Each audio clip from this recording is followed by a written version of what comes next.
Handina Mwari wako ndiri kuzviziva, hauna mari kubhadhara zvikwereti ndiri kuzviziva.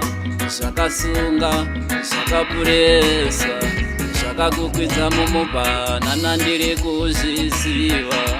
Vagarisa uri paurocha uchifamba netsoka ndiri kuzviziva. Vari kuparara nekushayiwa zivo, vari kuti zvine basa rei. Ndiri Mwari vako, ndiri kuti kumagumo vachazviona kuti zvine basa. Vari kuti zviriko, ndiri kuti hazviko, ndiri kuti zviriko.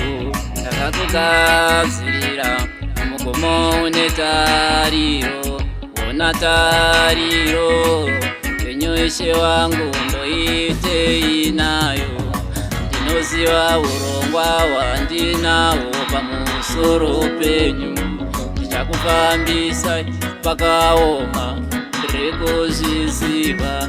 Zimbabwe vadzungaira vapererwa uchisina zano ndiri kuzviziva. Ndinoziva urongwa hwandinawo pamusoro penyu, urongwa kuti mufari ugare paunoda muite zvamunoda ndiri kuzviziva. Handina Mwari wako ndiri kuzviziva. Vari kuti haunyepe, ndiri kuti munhu anonyepa. Mafungiro evanhu haasiriwo. Handina Mwari wako ndiri kuzviziva.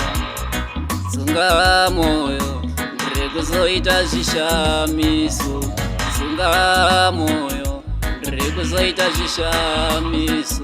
Ndichanayisa mvura yemaropafadzo yakawanda. Handina Mwari wako ndiri kuzviziva.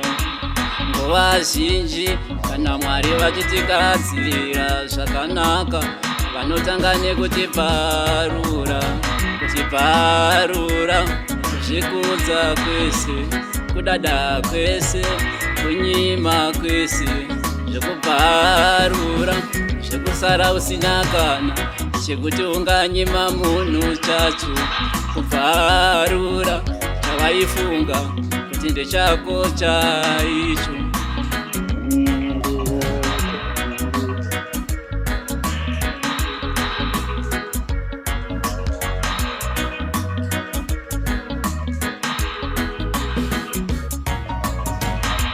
Chinongodiwa apa muchenjeri vekuziva kuti apa ndi Mwari, apa havasi.